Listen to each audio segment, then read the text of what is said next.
উকবা ইবনে আবি মুআইত একজন কাফের, নবীর দুশমন, নবীর শত্রু। কিন্তু তার বৈশিষ্ট্য ছিল সে যখন ব্যবসা বাণিজ্য থেকে বাড়িতে ফিরতেন, ভিআইপি লোক, সম্ভ্রান্ত ফ্যামিলির লোক, উচ্চ খানদানের লোক, পয়সাওয়ালা লোক, প্রভাবশালী প্রতিপত্তিশালী লোক তাদেরকে দাওয়াত করে খাওয়াইতেন। হঠাৎ একবার উকবার মনে পড়ে, আমি সম্ভ্রান্ত ফ্যামিলির লোক খুঁজে খুঁজে দাওয়াত করি, কিন্তু মুহাম্মদুর রাসূলুল্লাহ সাল্লাল্লাহু আলাইহি ওয়াসাল্লাম সম্ভ্রান্ত ফ্যামিলির মধ্যে অন্যতম একজন ব্যক্তি। কলমা পড়ি না সেটা ভিন্ন কথা, ওনার ব্যক্তিত্ব নিয়ে আমাদের কোনো সন্দেহ নেই। তিনি সত্যবাদী, তিনি আলামিন। জন্মের সময় অনেক অলৌকিক ঘটনা আমাদের সামনে বিদ্যমান। এই সব কিছু চিন্তা ভাবনা করে উকবা সিদ্ধান্ত নিল মুহাম্মদুর রাসূলুল্লাহ সাল্লাল্লাহু আলাইহি ওয়াসাল্লামকে দাওয়াত করবেন। তিনি এসে আল্লাহর নবীকে দাওয়াত করলেন। নবীজি উকবার বাড়িতে দাওয়াত গ্রহণ করলেন, কবুল করলেন। মেশকাত বুখারী শরীফের মধ্যে বাব আছে, বাবুল হাদিয়া মিনান নাবিয়্যি ইলাল মুশরিকিনা। আল্লাহ নবীর পক্ষ থেকে মুশরিকদের বাড়িতে হাদিয়াও পাঠিয়েছেন। নবী আখলাকের মাধ্যমে, আদর্শের মাধ্যমে কলেমা বিস্তার করেছেন। দলে দলে মানুষ কলেমার পতাকা তোলে, ছায়া তোলে আসতে বাধ্য হয়েছিল। লা ইকরাহা ফিদ্দিন, জোর জবরদস্তি করে, কারো মাথায় আঘাত করে, কারো বাড়ি ঘরে আগুন লাগিয়ে দিয়ে আল্লাহর নবী জোর করে মানুষকে মুসলমান বানান নাই, বরং দলে দলে মানুষ কলমা পড়তে বাধ্য হয়েছিল আল্লাহর নবীর আখলাক দেখে, সাহাবায়ে কেরামের আখলাক দেখে। জোরে বলেন ঠিক কিনা? আজাজুহু গুনাহগারুহু আয় খালেকে আকবর, दिन रात ही करता हो दुआ हाथ उठाकर, ये यसरब में जूहे रोज़ाए फूर नूरे पैगंबर, उस गायरत जन्नत की जियारत हो मुयस्सर। ও এলাকার তরুণ যুবক বাবারা, মুরব্বী বাবারা, পর্দানিশীন মায়েরা, আল্লাহ নবীর আখলাক, সাহাবায়ে কেরামের আখলাক, এই আখলাক হলো মুসলমানদের বড় পুঁজি। আখলাকের মাধ্যমে কলমার প্রসার, আদর্শের মাধ্যমে কলমার প্রসার। আমার আল্লাহ তাআলা নবীজির শানে ঘোষণা করেন, ওয়া ইন্নাকা লাআলা খুলুকিন আযীম। হে আমার বন্ধু, আপনি রাগ করবেন না। ওয়ালিদ ইবনে মুগীরা আপনাকে পাগল বলে আখ্যায়িত করে। ওয়ালিদ ইবনে মুগীরা আল্লাহর নবীর সাথে গোস্তাখি করেছিল, বেয়াদবি করেছিল। আল্লাহর নবীকে মজনুন বলে বলে বারবার যখন গালি দিতেছিল, আমার আল্লাহ তাআলা সূরাতুন নূনের মধ্যে 17টা আয়াত নাজিল করলেন আমার নবীর প্রশংসার লক্ষ্যে। আল্লাহ তাআলার ঘোষণা, নুন ওয়াল কলম ওয়া মা ইয়াসতুরুন। কলমের শপথ, কলম দিয়ে যা লেখা হয় সেই লেখার শপথ। নুন ওয়াল কলমি ওয়া মা ইয়াসতুরুন, মা আনতা বিনি'মাতি রাব্বিকা বিমাজনুন, ওয়া ইন্নাকা লাআলা খুলুকিন আযীম। হে নবী, আপনি আল্লাহর অনুগ্রহ, আল্লাহর দয়ায় পাগল নন। ওয়া ইন্না লাকা লাআজরান গায়রা মামনুন। আপনি যেই আমল করে গিয়েছেন, উম্মতদেরকে যেই আমলের শিক্ষা প্রদান করে গিয়েছেন, কিয়ামত পর্যন্ত আমলের প্রতিদান আপনার রূহে পৌঁছতে থাকবে, কোনোদিন শেষ হবে না। ওয়া ইন্নাকা লাআলা খুলুকিন আযীম। আপনি মহান চরিত্রের অধিকারী। ফাসাতুবসিরু ওয়া ইউবসিরুন বিআইয়িকুমুল মাফতুন। আপনিও দেখবেন, ওই কাফের মুশরিকেরাও দেখবে আসল পাগল কারা। ইন্না রাব্বাকা হুয়া আ'লামু বিমান দাল্লা আন সাবিলি। আল্লাহ তাআলা ভালো জানেন আসল পথ থেকে কারা লাঞ্ছিত হয়ে গেছে। ওয়া হুয়া আ'লামু বিল মুহতাদিন। আসল হেদায়েত প্রাপ্ত যারা, তাদের পরিপূর্ণ খবর আল্লাহ তাআলা জানেন। ফালা তুতিল মুকাজ্জিবিন। মিথ্যুকরা যত কথা বলবে, মিথ্যুকদের কথা আপনি অনুসরণ করবেন না। ওয়াদ্দু লাউ তুদহিনু ফায়ুদহিনুন। কাফের মুশরিকেরা চায় আপনি যদি নমনীয় ভাব গ্রহণ করেন, তারাও নমনীয় ভাব গ্রহণ করবে। আপনি যদি ঢিল দেন, তারাও ঢিল দেবে। খবরদার নবী, ইমানের ব্যাপারে, কলমার ব্যাপারে, ইসলামের ব্যাপারে, হাদিসের ব্যাপারে আপনি কখনো ঢিল দিবেন না। কাফেরদের সাথে আপোষ করবেন না, মুনাফিকদের সাথে আপোষ করবেন না। আল্লাহ তাআলা যখন নবীকে জানিয়ে দিলেন কাফের মুশরিকদের সাথে আপোষ নাই, কোরআন হাদিস নিয়ে কোনো আপোষ নাই, কাফের মুশরিকদের কাছে মাথা নত করবেন না। আমরা যারা নবীর ওয়ারিস, নবীর উম্মত, পাহাড় যেমন অটল, ঝড় তুফানের মধ্যে যেমন পাহাড় নিজের জায়গা ছেড়ে অন্য জায়গায় চলে যায় না, আপনার আমার ঈমান হবে পাহাড়ের মতো, যে আমাদেরকে ধাক্কা দিবে সে উইরা যাবে, আমাদেরকে 1 ইঞ্চি নাড়াইতে পারবে না। জোরে বলেন ঠিক কিনা? ওয়ালা তুতি কুল্লা হাল্লাফিন মাহিন। হে আমার নবী, ওয়ালিদ ইবনে মুগীরা যে আপনাকে পাগল বলে বলে গালি দেয়, তার আপনি অনুসরণ করবেন না।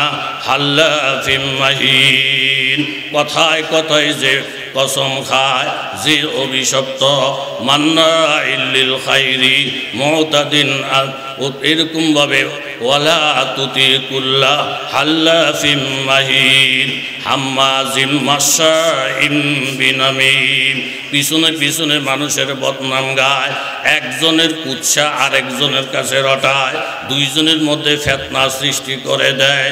মান্নাইল লিল খাইর, ভালো কাজের মধ্যে সে বাধা দেয়। মুতাদিন, এবং সীমা লঙ্ঘনকারী। আসিম, এবং পাপিষ্ঠ। উতুল্লিন, এবং কঠোর মেজাজের অধিকারী। বাদা যালিকা জানিম। এই 8টা গুণের পরে আরেকটা বদ অভ্যাস আছে। ওলীদ ইবনে মুগীরার জন্ম ঠিক নাই, বাপ ঠিক নাই, এই জন্য আপনাকে গালিগালাজ করে। এই তাফসীরের ভিত্তিতে বলা যায় ওলীদ ইবনে মুগীরা আল্লাহর নবীর দুশমন। কথায় কথায় আল্লাহর নবীকে গালি দিত। খবর নিয়ে দেখা যায় ওলীদ ইবনে মুগীরার জন্ম ঠিক নাই, বাপ ঠিক নাই। এই আয়াতের দ্বারা বোঝা যায় যারা নবীকে গালি দেয়, আলেমকে গালি দেয়, কোরআনকে গালি দেয়, টুপিদারিকে গালি দেয়, খোঁজ খবর নিলে দেখা যাবে বাবা একটারও জন্ম ঠিক নাই। জোরে বলেন ঠিক কিনা? নবীকে গালি দেওয়া, আল্লাহকে গালি দেওয়া, কোরআনকে গালি দেওয়া, বেশিরভাগ বাপ যাদের ঠিক নাই, জন্ম তাদের ঠিক নাই, এদের চরিত্র, এদের স্বভাব। এই জন্য আমরা সব সময় কথার দিকেই থাকবো। ওয়াদ্দু লাউ তুদহিনু ফায়ুদহিনুন। হে নবী, আপনি যদি ঢিল দেন, কাফেরেরা ঢিল দেওয়ার প্রস্তাব করতেছে, আপনি কখনো ইসলামের ব্যাপারে, ইমানের ব্যাপারে, কোরআনের ব্যাপারে, হাদিসের ব্যাপারে কখনো আমরা ঢিল দিতে পারি না, পারবো না, চেষ্টাও করবো না। যদি বলেন ঠিক কিনা? মিশর, আমর ইবনুল আস রাদিয়াল্লাহু তাআলা আনহু গভর্নর, খ্রিস্টানেরা আন্দোলন করতেছে। আমর ইবনুল আস রাদিয়াল্লাহু আনহু খবর নিলেন। কিসের আন্দোলন? খোঁজ খবর পাইলেন তাদের যিশু খ্রিস্টের মূর্তি মিশরের চৌরাস্তায় ছিল, কে বা কাহারা মূর্তির নাক ভেঙে দিয়েছে। এই জন্য সংখ্যালঘু খ্রিস্টানদের আন্দোলন। আমর ইবনুল আস রাদিয়াল্লাহু তাআলা আনহু ডাকাইলেন, জিজ্ঞাসা করলেন তোমাদের মূর্তির নাক কে ভেঙেছে? বলে মুসলমান ছাড়া আর কারণ কেউ না। কোন মুসলমান ভাঙছি? তোমাদের কাছে সাক্ষী প্রমাণ আছে কিনা? বলে কোনো সাক্ষী প্রমাণ নাই। তাহলে বিচারটা আমি কিভাবে করব? একটা কাজ করো, মূর্তির নাকের যেই অংশ ভেঙে গেছে আমি রাষ্ট্রীয় ব্যবস্থাপনায় ওই অংশটুকু লাগাইয়া দিব। বলে সেটা আমরা মানি না।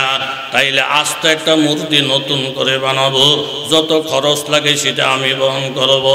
বলে এই প্রস্তাব আমরা মানি না। তোমরা কোনটা মানো? তোমাদের নবীর একটা মূর্তি আমরা বানাবো।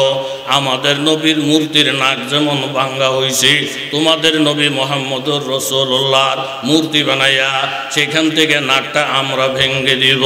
কথাটা বলার সাথে সাথে এতক্ষণ আমর ইবনুল আস নরম ছিলেন, সহজ ছিলেন। নবীর মূর্তির নাক বানাইয়া ভেঙে দিবেন, কথাটা বলার সাথে সাথে আগুনের মতন গরম হয়ে গেলেন। আমার নবী নিয়ে কোনো কথা বইল না, নবীর নাক কাইটা দিবা প্রস্তাবটা দিও না। মুসলমান তো নবীর আশেক, নবীর এই পরিমাণ পাগল।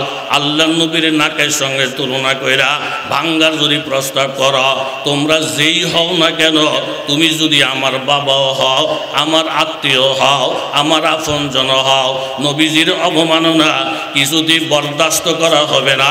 জোরে বলেন ঠিক কিনা? কাতাদা রাদিয়াল্লাহু তাআলা আনহু উহুদের ময়দানে আল্লাহর নবী কয়েকজন সাহাবীর নাম ডাকলেন। তোমরা যদি জিন্দা থাকো আমার ডাইনে বামে দাঁড়াইয়া যাও, আমাকে পাহারা দাও। যদিও আমার পাহারাদারের দায়িত্ব স্বয়ং আল্লাহ নিজের হাতে নিয়েছেন। ওয়াল্লাহু ইয়াসিমুকা আনিন নাস। হে নবী, মানুষের অনিষ্টতা থেকে আমি আল্লাহ আপনাকে হেফাজত করব। উসিলা হিসেবে তোমরা যদি জিন্দা থাকো ডাইনে বামে দাঁড়াইয়া যাও। 6 জন সাহাবী বাস পাখির মতো উইরা আসলেন, ডাইনে বামে সামনে পিছনে দাঁড়াইয়া গেলেন। তোর মধ্যে কাতাদা রাদিয়াল্লাহু আনহু একজন নবীর পাগল, আল্লাহ নবীর সামনে দাঁড়াইয়া দাঁড়াইয়া নবীজিকে পাহারা দিতেছেন। যেই কোনো দিক থেকে আক্রমণ আসবে, এই আক্রমণটা নিজের দেহের মধ্যে নিবে, নবীজির দেহে যেন না লাগে। হঠাৎ করে কাতাদা শুনতে পায় ওই দিক থেকে দুশ্মনেরা পরামর্শ করতেছে, নবীজির চোখ বরাবর তীর মারা, মুহাম্মদের চোখ অন্ধ বানাইয়া দাও, মুহাম্মদকে বেকার বানাইয়া দাও। কাতাদা দোয়া করলেন, আল্লাহ কাফেরেরা যখন তোমার নবীর চোখ বরাবর তীর মারবে, আমি চোখের সামনে দাঁড়াইয়া যাব, তীরটা আমার চোখের মধ্যে লাগাইয়া দিও, আমার চোখ শহীদ করে দিও। তোমার নবীর চোখ যেন আহত না হয়, শাহাদত না করে। আমার চোখের বিনিময়ে আল্লাহর নবীর চোখ যদি হেফাজত করতে পারি, তাহলে আমার জীবনটা ধন্য হবে। জোরে বলেন ঠিক কিনা? আমার ইজ্জতের পরিবর্তে নবীর ইজ্জত যদি রক্ষা পায়, আমার জীবনের পরিবর্তে যদি নবীর জীবনের রক্ষা পায়, তাহলে আমার এই জীবনটা ধন্য হবে, আমার এই চক্ষু ধন্য হবে। ঠিক কাফেররা যখন তীরটা মারে, এক দৌড় দিয়া কাতাদা রাদিয়াল্লাহু আনহু নবীজির সামনে দাঁড়িয়ে গেলেন। তীর যেন নবীর উপরে না পড়ে, ওনার চোখের মধ্যে পড়ার সাথে সাথে চোখটা আহত হয়ে যায়, চোখটা নষ্ট হয়ে যায়। যুদ্ধ যখন শেষ, আহত নিহতদের খবরাখবর নিতে গিয়া আমার নবী জানতে পায় কাতাদার চক্ষুটা আল্লাহ নবীর চোখ হেফাজত করতে গিয়া শাহাদত বরণ করেছে। নবীজি জিজ্ঞাসা করলেন, কাতাদা তুমি কি চক্ষু চাও না তুমি জান্নাত চাও? বলে, ইয়া রাসূলুল্লাহ আমি চক্ষু চাই, আবার জান্নাতও চাই। জান্নাত চাও এটা তো যুক্তিযুক্ত কথা, কিন্তু চোখ তো শহীদ হয়ে গেছে, আবার চক্ষু চাও কেন? বলে, ইয়া রাসূলুল্লাহ নবীজি যেহেতু এখনো জীবিত আছেন, আমার চক্ষুটা যদি ভালো হয়, এই চক্ষুটা দিয়া আল্লাহ নবীর চেহারাটা সুন্দর করে দেখতে না পারলে আমার কলিজা ঠান্ডা হবে না। নবীর চেহারা দেখা দেখা কলিজা ঠান্ডা করার জন্য আল্লাহর কাছে আমি চক্ষু চাইতেছি। আমার নবী রহমতের নবী জবান মোবারক থেকে সামান্য থুতু মোবারক দিয়া দোয়া করলেন, হে আল্লাহ কাতাদার চক্ষু ভালো করে দাও। নবীজির থুতু মোবারক লাগার সাথে সাথে, দোয়া করার সাথে সাথে কাতাদা বলতেছেন, ইয়া রাসূলুল্লাহ আপনার থুতু মোবারক চোখের মধ্যে লাগার সাথে সাথে আমার কাছে মনে হয় এই চোখের মধ্যে কোনো দিন ব্যথাই পাই না, বরং চোখের পাওয়ার আল্লাহ তাআলা এই পরিমাণ বাড়াইয়া দিছেন। ভালো চক্ষুটা দিয়ে আমি যতটুকু দেখতে পাই, যেই চোখ শাহাদত বরণ করেছিল নবীর দোয়ার কারণে, তুতু মুবারকের বরকতের কারণে আল্লাহ তাআলা আমার চক্ষু ভালো করে দিয়েছেন।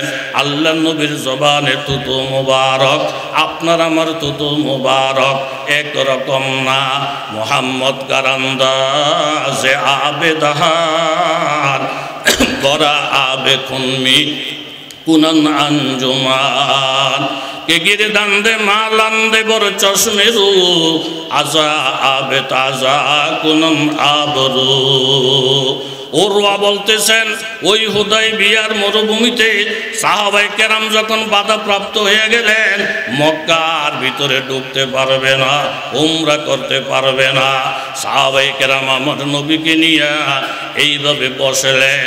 ওরওয়া গিয়ে দেখেন সাহাবীরা নবীজিকে এত ভালোবাসেন, থুতুরা ফালার সাথে সাথে মাটিতে পড়ার আগে আগে কেউ নিজের হাত আগাইয়া দেয়, কেউ নিজের জামা কাপড় আগাইয়া দেয়।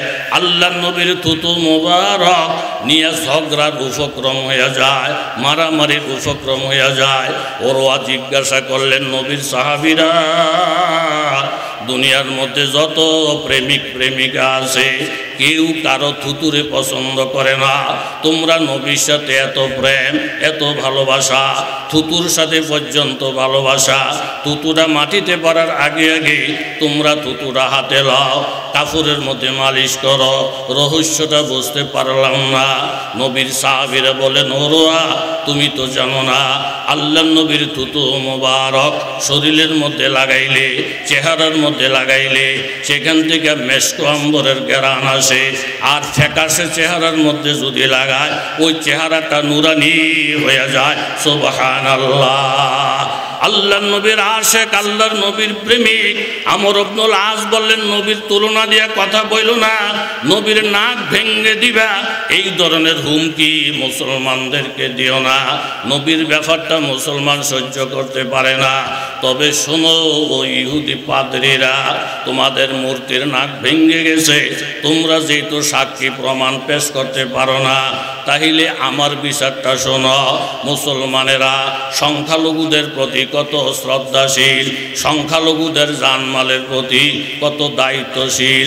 তোমাদের মূর্তির নাক ভাঙ্গা হয়েছে, এর বিচারটা হবে এমন, আগামীকাল মিশরের চৌরাস্তায় দাঁড়াবো, হাজার হাজার মানুষ উপস্থিত থাকবে। বিচারটা হবে তোমাদের মূর্তির নাকের পরিবর্তে আমি আমর ইবনুল আস আমার নাক কেটে দিব। এতে তোমরা খুশি না বেজার? সব পাদ্রীরা লাফাইয়া উঠেলেন। এর থেকে বড় বিচারের আশাও করা যায় না। আমরা মাত্র মূর্তির নাক হারাইলাম, এর বিনিময়ে আমরা গভর্নরের নতুন নাক পাইলাম। এর থেকে ভালো বিচার দুনিয়াতে হইতে পারে না। পাদ্রীরা বড় খুশি, পাদ্রীরা বড় আনন্দিত। কিন্তু মুসলমান চিন্তায় ভেঙ্গে পড়লেন, ও আল্লাহ, সংখ্যালঘু খ্রিস্টানদের বিচার করতে গিয়া আমাদের গভর্নর নাক কেটে ফেলবেন। মুসলমান কি এত দুর্বল? মুসলমান কি সমাজে এত দুর্বল? এই বিচারটা কিভাবে বললেন? প্রত্যেকে চিন্তিত, আল্লাহর কাছে দোয়া করতেছেন, আমর ইবনুল আসের নাক আপনি হেফাজত করেন। গড়ির কাঁটা যখন সমান সমান হয়ে যায়, হাজার হাজার খ্রিস্টান, হাজার হাজার মুসলমান মিশরের চৌরাস্তায় হাজির। কাঁটাটা বড় বড় হয়ে গেছে, ছুরিটা হাতের মধ্যে নিলেন, নাকের মধ্যে লাগাবি। আমর ইবনুল আস নাক কেটে দিয়ে সংখ্যালঘুদেরকে খুশি করবেন।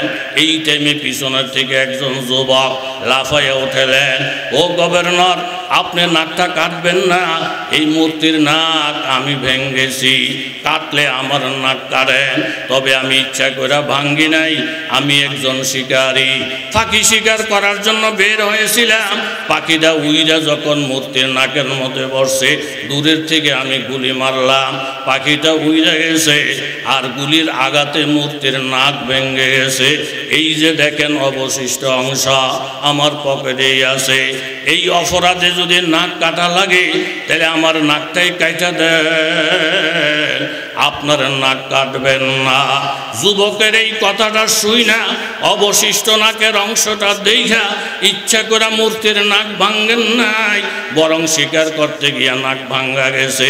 অথচ গভর্নর নাক কাটতে প্রস্তুত। হাজার হাজার খ্রিস্টানেরা আমর ইবনুল আসের পায়ে পড়ে গেলেন, ও বিচারক আমর ইবনুল আস, আপনার নাকও কাটার প্রয়োজন নাই, যুবকের নাক কাটার প্রয়োজন নাই। আপনাদের এই আহ্লাদ দেখা, আপনাদের এই ভালোবাসা দেখা হাজার হাজার খ্রিস্টান কলমা পড়ে মুসলমান হয়ে গেলাম। জোরে বলেন সুবহানাল্লাহ। এই জন্য যুবক বাবারা, মুরব্বী বাবারা, ওয়াজ নসিহত বড় কথা না, এই জায়গা আকাবেরদের জায়গা, বড় মুরব্বীদের জায়গা, আল্লাহওয়ালাদের কদম এই জায়গার মধ্যে বারবার পড়েছে। আল্লাহওয়ালাদের সোহবত, আল্লাহর নবীর সোহবত, এই সোহবতের আলাদা একটা পাওয়ার অতীতে যেমন ছিল বর্তমানেও আছে, ভবিষ্যতেও থাকবে। জোরে বলেন ঠিক কিনা? সাহাবায়ে কেরাম যে নামাজ পড়ছেন, আমরাও সেই নামাজ পড়ি। সাহাবায়ে কেরাম যে কোরআন তেলাওয়াত করেছিলেন, আমরাও সেই কোরআন তেলাওয়াত করি। কিন্তু একটা জিনিস থেকে আমরা বঞ্চিত। সাহাবায়ে কেরাম সরাসরি আল্লাহর নবীর চেহারা মোবারক দেখে, নবীর সংস্পর্শ অর্জন করে, নবীজির সোহবত পেয়ে তারা ধন্য হয়ে গিয়েছিলেন। কিন্তু নবীর সোহবত থেকে আমরা বঞ্চিত। যারা নবীর সোহবত থেকে বঞ্চিত, আখিরি জমানার লোক, আমরা যদি হক্কানি উলামায়ে কেরাম, হক্কানি পীর মাশায়েখের সোহবত অবলম্বন করি, আল্লাহ তাআলা আমাদেরকে দামি বানিয়ে দিবেন। জোরে বলেন ঠিক কিনা? একজন যুবক সাহাবী, বিবাহর বয়স, পাশের গ্রামের যুবতী সাহাবিয়া, উনিও বিবাহর উপযুক্ত। এই যুবক যুবতীর উপরে আশেক, কিন্তু কারো কাছে বলে না, বারবার আল্লাহর কাছে বলে, আল্লাহ এই যুবতী বড় দিনদার, বড় ফরহেজগার, আল্লাহওয়ালা, আপনি আমার বিবাহটা ওই যুবতীর সঙ্গে করাইয়া দেন। চাইতেছে, আল্লাহর কাছে চায়, ইজা সালতা ফাসআলিল্লাহ ওয়া ইজা ইসতানতা ফাসতাইন বিল্লাহ, চাইবা আল্লাহর কাছে চাও, সাহায্য চাইবা আল্লাহর কাছে চাও। ওই যুবতী ওই যুবকের উপরে আশেক, কিন্তু কারো কাছে বলে না, বারবার বারবার আল্লাহর কাছে চায়। তাদেরও প্রেম আর বর্তমানের প্রেম, একটা ছেলে আর একটা মেয়েকে যদি ভালোবাসে, এই প্রেমের টানে টানে এমন এমন জঘন্য জঘন্য অপরাধ সংঘটিত হয়। এরকম হিয়াল, শিয়াল, কুকুর, চতুষ্পদ জানোয়াররা পর্যন্ত মানুষের প্রেম প্রীতি দেখলে হার মানে লজ্জায় মাথা নিচু হয়ে যায়। কথা জোরে বলেন ঠিক কিনা?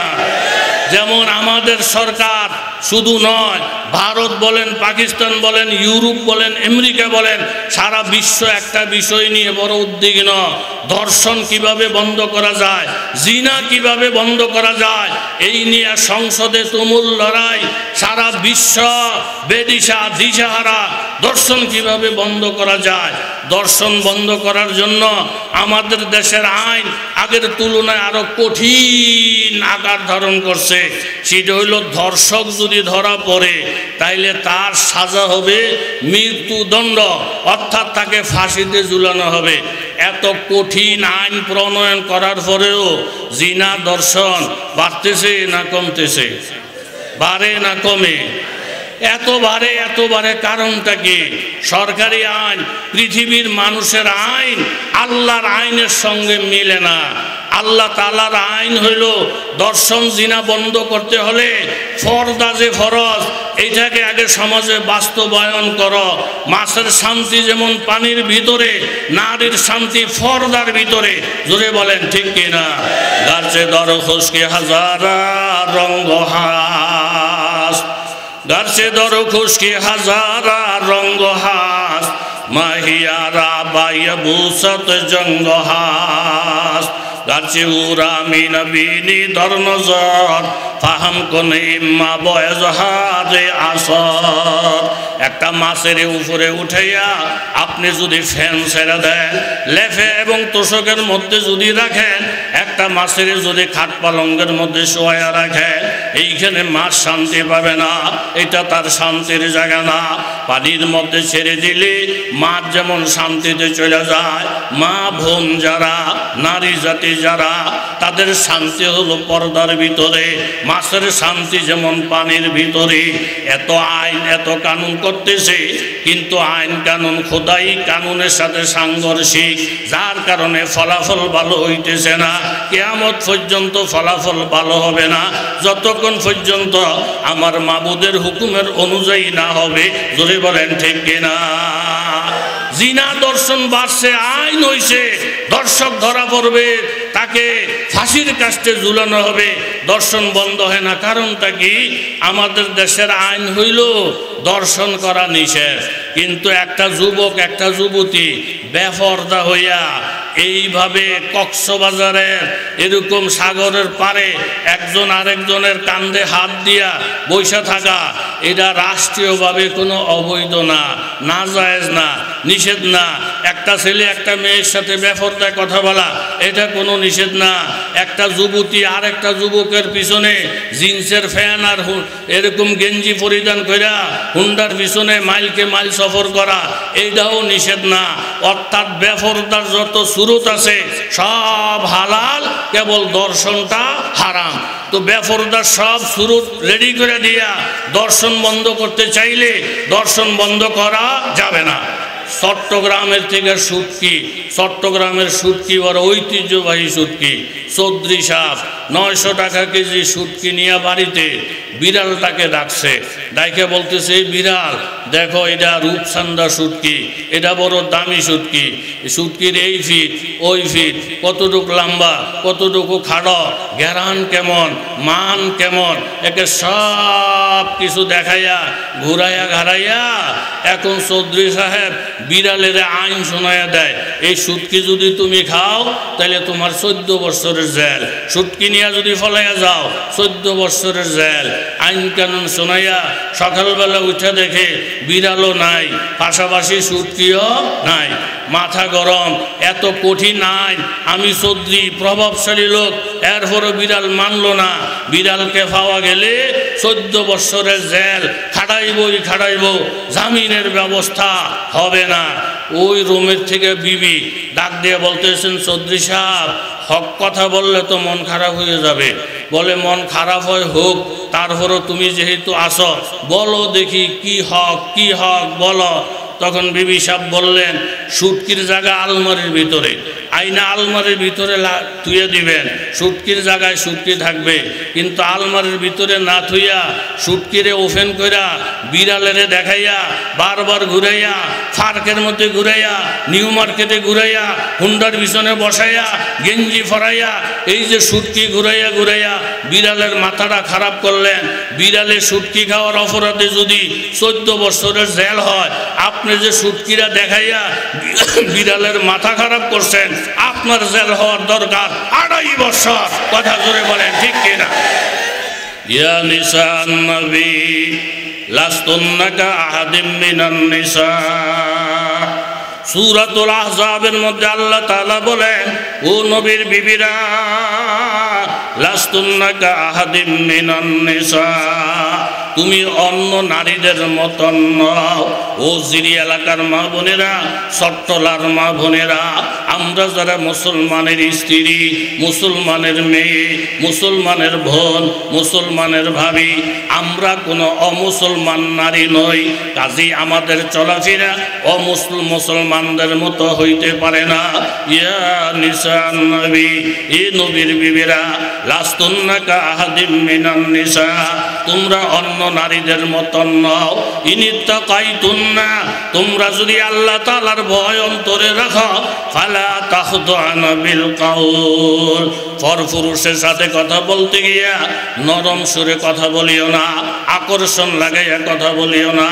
ফায়াতমা আল্লাযী ফী কলবিহি মারাদুন, তুমি যদি আকর্ষণ লাগাইয়া কথা বলো, যাদের অন্তরের মধ্যে গুনাহ করার রোগ আছে তারা তোমার পিছনে পড়বে, তোমার পিছনে লেগে যাবে, তোমার ইজ্জত নষ্ট করার চেষ্টা করবে। অতএব তুমি নিজেই সংযত হও। ওয়াকুল্লা কাওলাম মা'রুফা, অসঙ্গত কথাবার্তা বলিও না, সঙ্গত কথাবার্তার মধ্যে সীমাবদ্ধ থাকো। ওয়াকারনা ফী বুয়ুতিকুন্না, তুমি তোমার কর্মস্থল ঘরের মধ্যে বেশি সময় কাটাও। কোনো প্রয়োজনে যদি বাহিরে যাওয়া লাগে, তুমি একজন কর্মচারী, চাকরিতে যাওয়া লাগে যাও, হাসপাতালে যাওয়া লাগে যাও, বাবার বাড়িতে যাওয়ার প্রয়োজন যাও। ওয়ালা তাবাররাজনা তাবাররুজাল জাহিলিয়াতিল উলা, জাহিলি যুগের নারীদের মতো বেপরদা হইয়া চলাফেরা করিও না, বেপরদা হইয়া চলাফেরা করিও না। ওয়াকিমনাস সালাহ ওয়া আতিনাজ যাকাত, নামাজ পড়ো, যাকাত ফরজ হলে প্রদান করো। ওয়া আতিনাল্লাহ ওয়া রাসূলা, আল্লাহ এবং আল্লাহর রাসূলের ইতাআত করো। এই পাঁচটা কর্মসূচি মাইনা চলো। ইন্নামা ইউরিদুল্লাহু লিইউযহিবা আনকুমুর রিজসা আহলাল বাইতি ওয়া ইউতাহহিরাকুম তাতহীরা। এই পাঁচটা গুণ মাইনা চললে যেই ঘরের মধ্যে এই মহিলাটা থাকবে ওই ঘর পবিত্র হয়ে যাবে। এমন নারী যেই সমাজে থাকবে সমাজটা পবিত্র হয়ে যাবে। এমন নারী যেই দেশের মধ্যে থাকবে দেশটা পবিত্র হয়ে যাবে। মাছের শান্তি যেমন পানির ভিতরে, নারী জাতির শান্তি পর্দার ভিতরে। এই জন্য জিনা দর্শন বন্ধ করার আগে পর্দাকে ফরজ করা লাগবে। ওই দিনটার বেশি দূরে নাই। আমরা মুসলমানেরা 5 ওয়াক্ত নামাজ পড়তে গিয়া বারবার যেমন আমাদের ওযু করা লাগে, বিজ্ঞানীরা গবেষণা করে দেখছে বারবার যারা ওযু করে তাদের করোনা ভাইরাস হয় না, বারবার ওযুর দ্বারা জারম নষ্ট হয়ে যায়। অতএব কারণে বারবার হাত ধোয়ার, বারবার মুখ ধোয়ার জন্য সরকার বাধ্য করতেছে। ওই দিনটাও বেশি দূরে নাই। জিনা ব্যভিচারে মানুষ যখন দিশাহারা হয়ে যাবে তখন আমেরিকা বাধ্য হবে, ভারত বাধ্য হবে, বাংলাদেশ বাধ্য হবে, পৃথিবী বাধ্য হয়ে বলবে পর্দা করা ফরজ, আর না হয় দেশের আগুন নিভানো যাবে না। ঠিক কিনা? ঘুরে গেলে সব আসবে, সময়ের ব্যাপার মাত্র। আল্লাহর হুকুম আগে আর পরে বুঝতে যদিও সময় লাগে, শেষ পর্যন্ত মাবুদের বিধানের মধ্যে আসবে। এখন নারীরা খোলা মুখ নিয়ে চলে না। আল্লাহ তাআলা কুদরত খাটাইয়া করোনা ভাইরাস লাগাইয়া প্রত্যেক নারীর মুখের মধ্যে এখন মাস্ক, কিছুদিন পরে আসবে ওড়না, কিছুদিন পরে আসবে বোরকা। বোরকা বোরকা আল্লাহ ব্যবস্থা করবেন। জোরে বলেন ঠিক কিনা? এই যুবক ভালোবাসতেছে যুবতীকে, গোপন রাখছে, বলতেছেন আল্লাহর কাছে। যুবতী ভালোবাসতেছেন যুবককে, গোপন রাখছেন, বলতেছেন আল্লাহর কাছে। আল্লাহর কাছে বললেই সমাধান আসবে। এর উপরে চাওয়ার মতন, পাওয়ার মতো আর কোনো জায়গা নাই। আল্লাহ তাআলা দুইজনের দোয়া কবুল করলেন। আজকে দুইজনের বিবাহর দিন। যুবকের মনের মধ্যে আনন্দ, আমি যেই মেয়েটার জন্য চোখের পানি ফেলেছি ওই মেয়ের সঙ্গে আমার আজকে বিবাহ। যুবতীর মনের মধ্যে আনন্দ, যেই যুবকের জন্য আমি দীর্ঘদিন পাগল ছিলাম, মাবুদের দরবারে কাঁদছিলাম, ওই যুবকের সঙ্গে আজকে আমার বিবাহ। বিবাহর ডেট মতো মুরব্বির হাজির, ইজাব কবুল হয়ে গেছে। একজন স্বামী আর একজন স্ত্রী, শরীয়ত মোতাবেক বিবাহ সম্পন্ন। এখনো বাসর করা হয় নাই। হঠাৎ করে একজন লোক বিবাহর বাড়ির মধ্যে আইসা একটা এলান দিলেন, এই বাড়িতে কারা আছেন গো? আল্লাহর নবী হঠাৎ করে জেহাদের ঘোষণা করেছেন। সময় অল্প, যারা যারা জেহাদে যাওয়ার জামা কাপড় পরিধান করিয়া সশস্ত্র অবস্থায় মসজিদে নববীতে হাজির হয়ে গেছেন। আসরের নামাজটা পড়া আল্লাহর নবী বাহির হয়ে যাবেন। এই বাড়িতে যদি নবীর কোনো প্রেমিক, কোনো মুজাহিদ থাকেন, তাড়াতাড়ি পোশাক পরিধান করিয়া তলোয়ার নিয়ে মসজিদে চলে আসে। এই আওয়াজটা যখন বাবা যুবকের কানের মধ্যে আসে, যুবক দেখে বললেন, এলাকার মুরব্বীরা যেই যুবতী এখন আমার বিবির সঙ্গে আমাকে কথা বলার সুযোগ দেন, দুইজনকে এক রুমের মধ্যে দিলেন, যেখানে অন্য কোনো লোক নাই, অন্য কোনো পুরুষ নাই, অন্য কোনো মেয়ে লোক নাই। তিনি হইলেন স্বামী, তিনি হইলেন স্ত্রী। স্বামী প্রস্তাব দিলেন, বিবি গো আমার, মাত্র আমার কানে আওয়াজ আসছে আল্লাহর নবী নাকি জিহাদের ময়দানে যাবেন।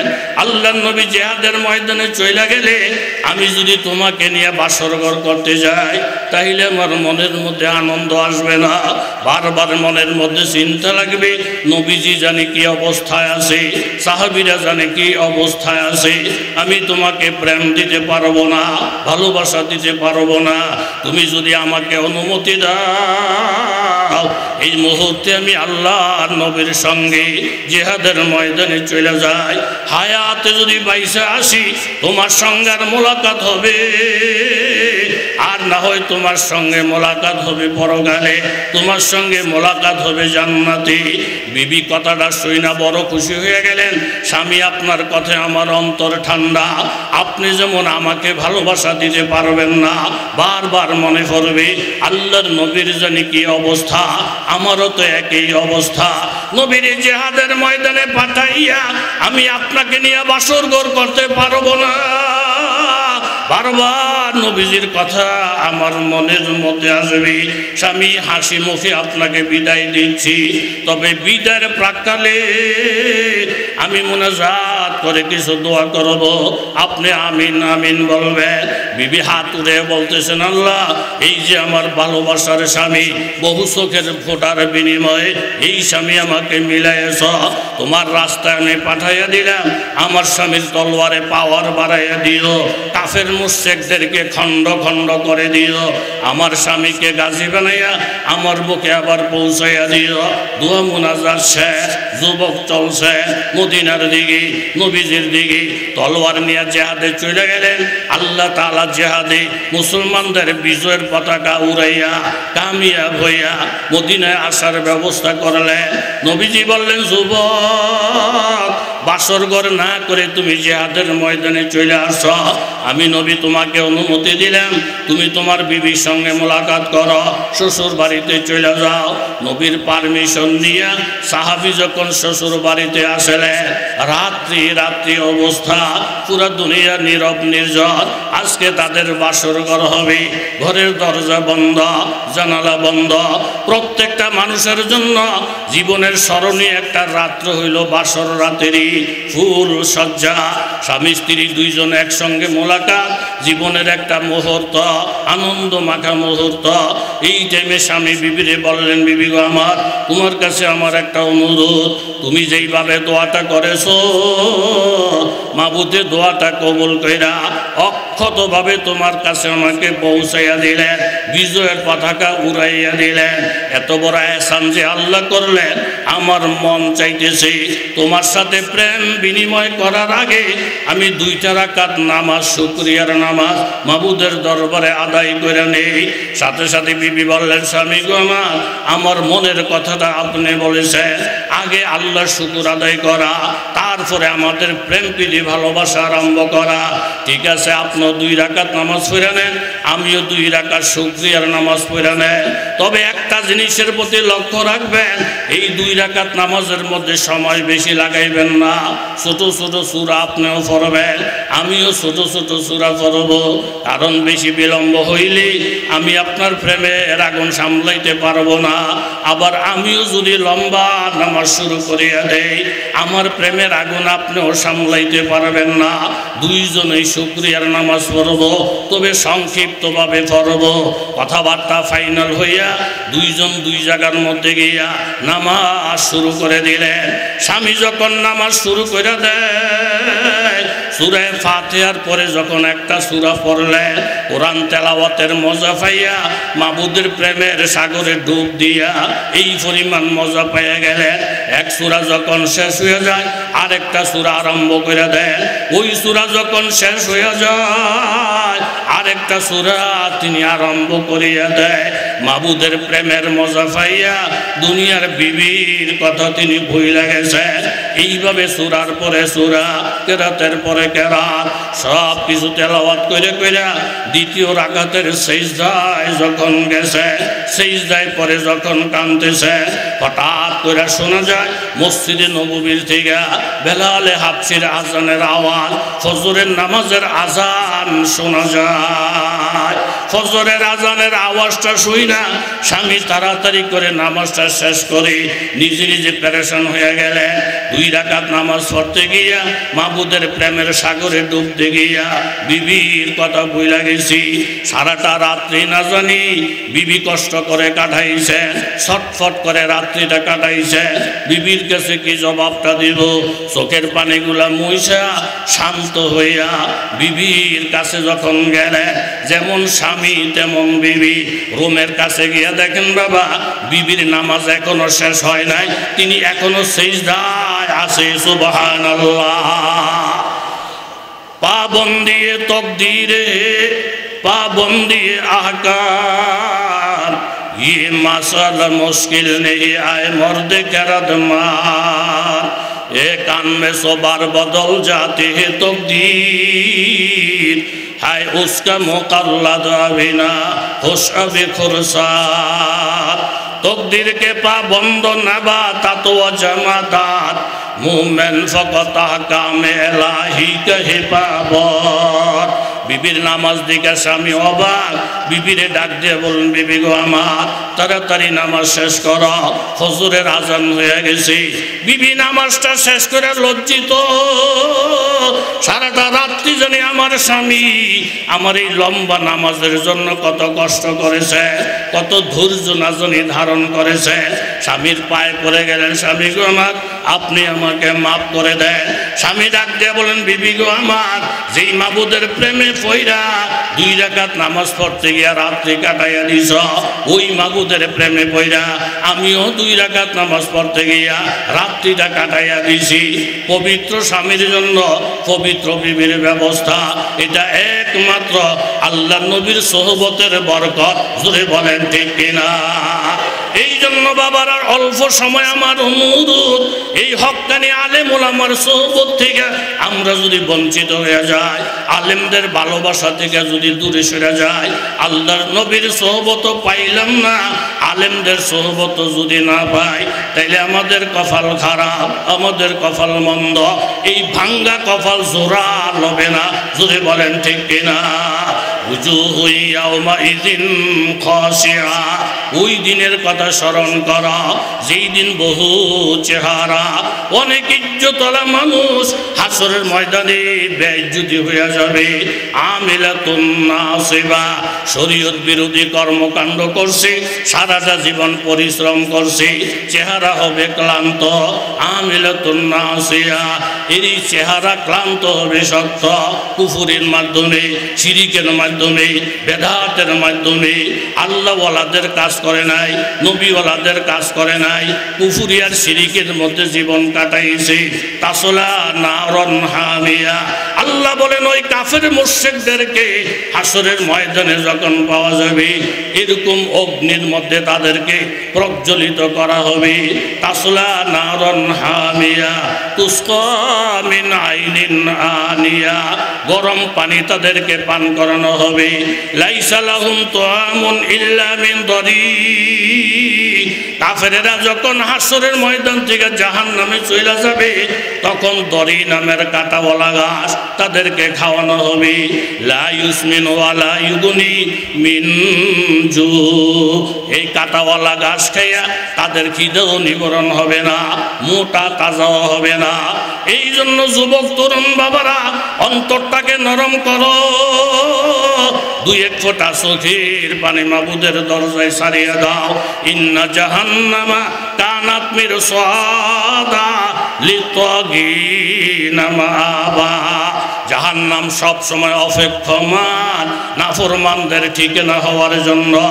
লাবিসিনা ফিহা আহকাবা, একবার যদি গুনার কারণে জাহান্নামে চলে যায়, 5 বছর 10 বছরের মধ্যে জামিন হবে না। হুকবাতুনের জমা আহকাবা, আল হুকবু সামানুনা সানাতান, 80 বছরে এক হুকবা, ওয়াসানাতু সালাসুমিয়াতিন ওয়া সিত্তুনা ইয়াওমান, 360 দিন হইল এক বছর। কুল্লা ইয়াউমিন কানা মিকদারুহু 50 আলফা সানা, 50,000 বছরে হবে একদিন। এরকম 80 বছরে এক হুকবা। আমার আল্লাহ বলেন, গুনাহগারেরা এক একটা কবিরা গুনার জন্য তওবা করে যদি মৃত্যুবরণ না করো, 7,500 বছর জাহান্নামের আগুনে জ্বলতে হবে, শতাব্দীর পরে শতাব্দী। লাবিসিনা ফিহা, এরকম ভাবে আহকাবা, ওয়ালা ইয়াযুকুনা ফিহা বারদান ওয়ালা শারাবা। ওই জাহান্নামের মধ্যে ঠান্ডা পানি নাই, শরবত নাই, ইল্লা হামিমা ওয়া গাসসাকা, আছে শুধু গরম পানি আর ফুজ মরক্ত। এই গরম পানি আর ফুজ মরক্ত হবে জাহান্নামীদের সামানা। আমার আল্লাহ তাআলা বলেন, এরকম ভাবে ও জাহান্নামীরা, ফাল্লাযীনা কাফারু কুত্তিয়াত লাহুম সিয়াবুম মিন নার। ফাঁসির আসামির যখন ফাঁসির হুকুম হয়ে যায়, ফাঁসির আসামির জন্য আলাদা একটা পোশাক রাষ্ট্রীয়ভাবে ব্যবস্থা করা হয়। কোনো লোক যদি জাহান্নামী হয়ে যায়, আল্লাহ তাআলা জাহান্নামীদেরকে পোশাক পরাবেন। ফাল্লাযীনা কাফারু কুত্তিয়াত লাহুম সিয়াবুম মিন নার, জাহান্নামের আগুন দ্বারা গরম করা আগুনের একটা পোশাক জাহান্নামীদেরকে পরাইয়া দেওয়া হবে। ইউসাব্বু মিন ফাওকি রুসিহিমুল হামিম, সারা শরীরের মধ্যে থাকবে আগুনের পোশাক, আবার আল্লাহ তাআলা মাথার মধ্যে গরম পানি ঢালবে, এমন গরম এমন গরম। ইউসহারু বিহি মা ফি বুতুনিহিমুল জুলুদ, এই গরম পানিটা যখন শরীরে গড়াইয়া গড়াইয়া পড়বে, উপরের চামড়া এবং পেটের ভিতরের নাড়িভুড়ি এই গরম পানির সঙ্গে সব গড়াইয়া গড়াইয়া বাহির হইয়া হইয়া পড়িয়া যাবে। ওয়ালাহুম মাকামিউ মিন হাদিদ। আমার আল্লাহ তাআলা বলেন, বান্দা এত ফুর্তি করো না, লাফালাফি করো না, মনটারে নরম করো, মাবুদের দিকে ধাবিত হও। ওয়ালাহুম মাকামিউ মিন হাদিদ, লোহা দিয়া বড় বড় হাতুরা বানাইয়া রাখবে।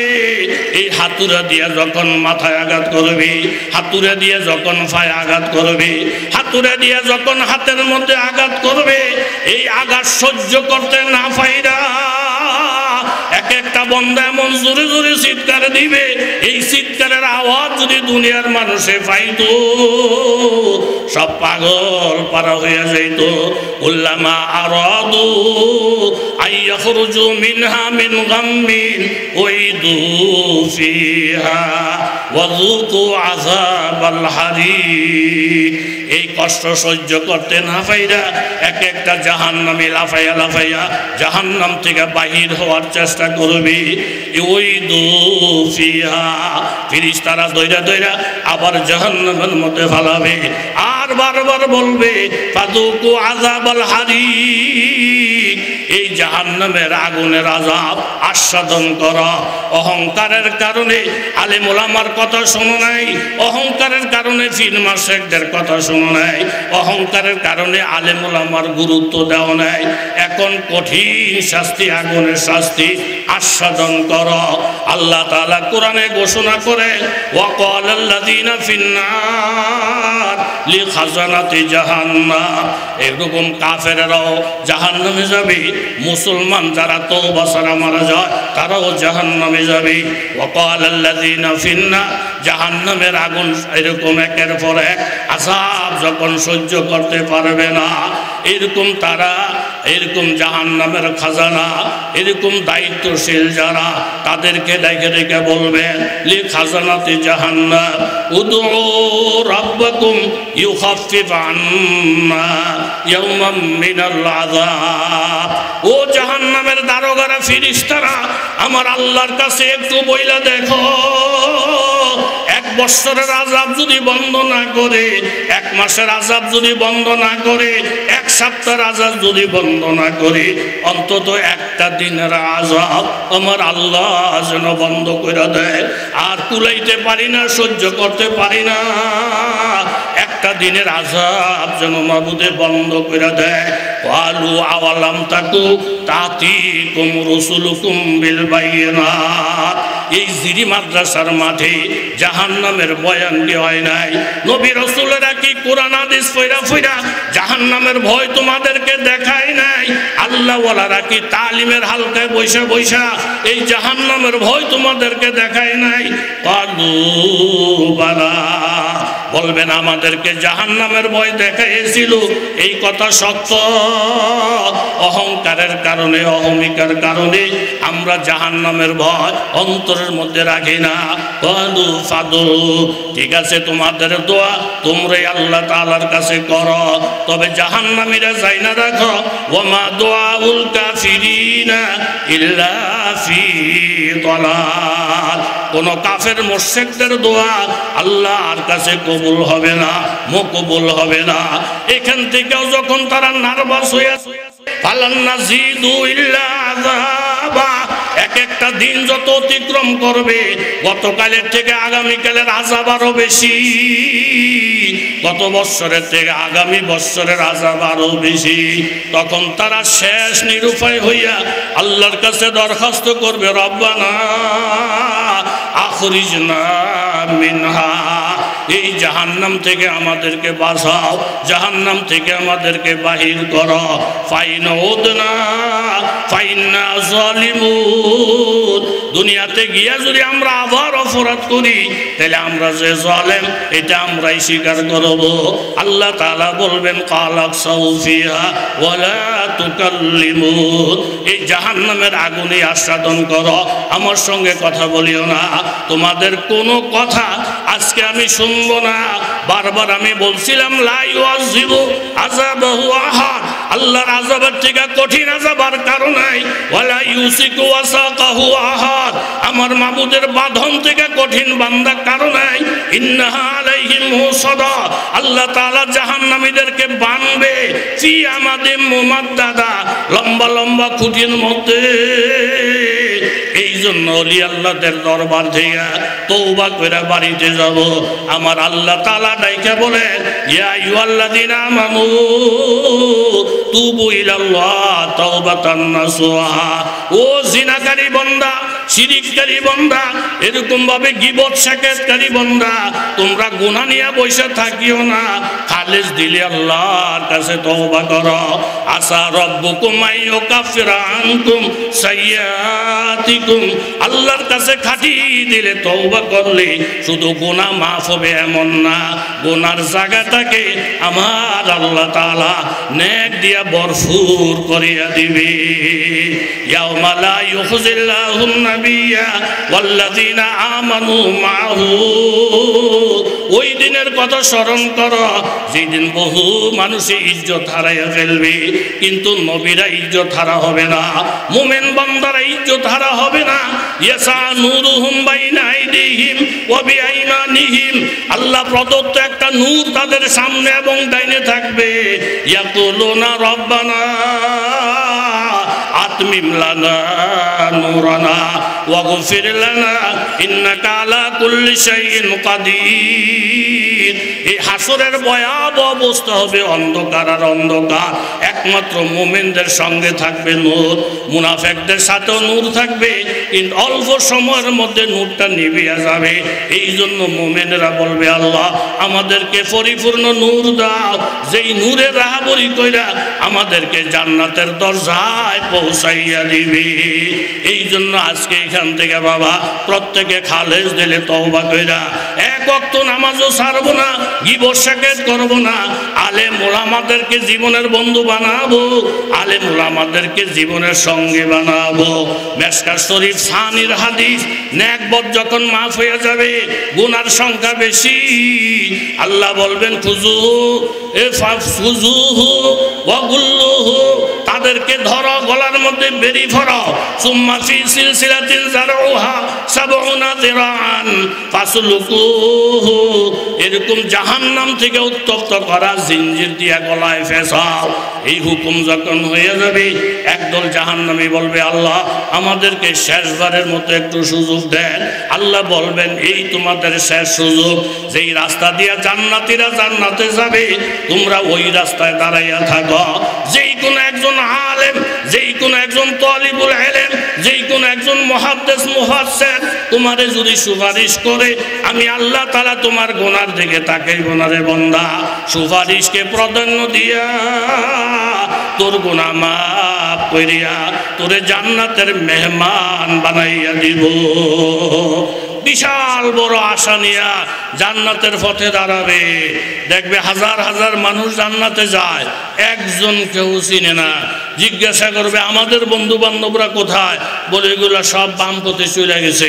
আর যারা জান্নাতে যাচ্ছে তাদের সাথে পরিচয়ই ছিল না। হঠাৎ করে দেখবেন একজন আলেম, দেখা বলবেন, আমা তারিফুনি, হুজুর আপনি আমাকে চিনেন? বলে, আপনাকে চিনলাম না। বলে, ইন্নী ওয়াহাবতু লাকা ওযুআন, হুজুর আমি তো ওই লোক, আমি একদিন আপনাকে ওজুর পানি দিয়েছিলাম।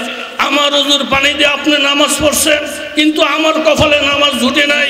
আজকে বিপদে পড়ে গেলাম, আপনজন বলতে কেউ নাই। ইয়া আইয়ুহান নাসু তাকু রাব্বাকুম ইন্না যালযালাতাস সাআ শাইউন আযীম ইয়াওমা তারাউনাহা তাযহালু কুল্লু মুরদিআতিন আম্মা আরদাআত ওয়া তাদউ কুল্লু যাতি হামলিন হামলাহা ওয়া তারান নাসা সুকারা ওয়া মা হুম বিসুকারা ওয়ালাকিন্না আযাবাল্লাহি শাদীদ। ওই দিন মানুষ দিশাহারা হয়ে যাবে, পেরেশান হয়ে যাবে। হুজুর ইন্নী ওয়াহাবতু লাকা ওযুআন, আমি আপনাকে এক বদনা ওজুর পানি দিয়েছিলাম, আজকে আপনজন কাউকেও পাই নাই। সামান্য একটু উপকার করেছিলাম, আর কাউকে আমি পাইতেছি না। যদি আপনি আমার জন্য একটু সুপারিশ করতেন। তখন আল্লাহওয়ালা আলেম বলবেন, আল্লাহ এই লোকটার কোনো আমল নাই, শুধু গুনাহ, শুধু গুনাহ, জান্নাতি কোনো আপনজন নাই। সে আমাকে এক বদনা ওজুর পানি দিয়ে উপকার করেছিল, সে নামাজ পড়তে পারে নাই, তার দেওয়া পানি দিয়ে আমি ওযু করে নামাজ পড়েছিলাম। হে আল্লাহ, আমি তার জন্য সুপারিশ করতেছি। মিশকাত শরীফের হাদিস, আল্লাহ তাআলা আওয়াজ দিয়ে বলবেন, তুমি সুপারিশ করতেছ, আমি তোমার সুপারিশ কবুল করলাম। ফায়ুদখিলুহুল জান্নাহ, তোমার সুপারিশে এই গুনাহগারকে আমি জান্নাত দান করলাম। জোরে বলেন সুবহানাল্লাহ। ইন্নী সাকাফতু লাকা মান, হুজুর আমি আপনাকে পানি পান করেছিলাম। হুজুর আপনার মাদ্রাসার বোর্ডিংয়ে আমি চাউলের বস্তা দিয়েছিলাম, আমি দাঁড়াইয়া আপনাকে সিটের ব্যবস্থা করেছিলাম। আপনি অসহায় হয়ে গিয়েছিলেন, আপনার মাথার পাশে দাঁড়াইয়া আপনাকে সহযোগিতা করেছিলাম। আলেম যদি হইতে নাও পারি, আলেমদের সহযোগী, আলেমদের মহব্বতকারী হইয়া কারা কারা কবরে যাইতে চান? হাত তোলেন। নারায়ে তাকবীর, নারায়ে তাকবীর। এই মাদ্রাসার মরহুম মহাপরিচালক আল্লামা শাহ তৈয়ব রহিমাহুল্লাহ হজরতের জীবদ্দশায় এই জিরি মাদ্রাসায় আমি 2 বার আসছি। মুফতি আব্দুল সালাম সাহেব ছিলেন আমাদের সাথী, মাঝখানে দীর্ঘ লম্বা সময় গ্যাপ হয়ে গেছে।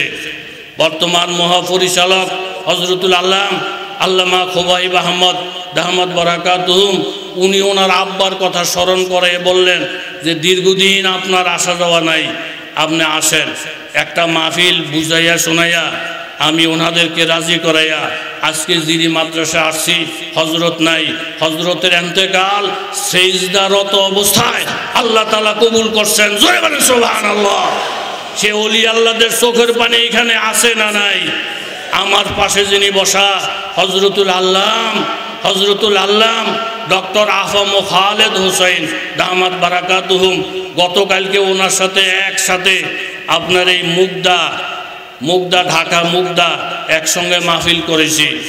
আমাদের এই কুমিল্লা, নোয়াখালী, ঢাকা, বিক্রমপুর, সারা দেশে দেশে আল্লাহর এই ওলি চৈরা বেড়ান।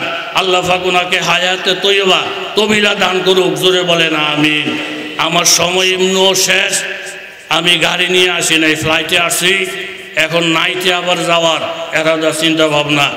এখন রওনা না দিলে গাড়ি পাওয়াটা বড় কঠিন হবে, কিন্তু আমার মনের যে আবেগ মনের যে মহব্বত, এরপর আমার বড় ভাই আমাদের মুরব্বী খতিবে আজম রহমতুল্লাহ আলাইহ, সুযোগ্য জামাতা, বহু প্রতিষ্ঠানের পৃষ্ঠপোষক, বহুত বড় গবেষক, বহুত বড় লেখক আমার পাশে বসে আছেন।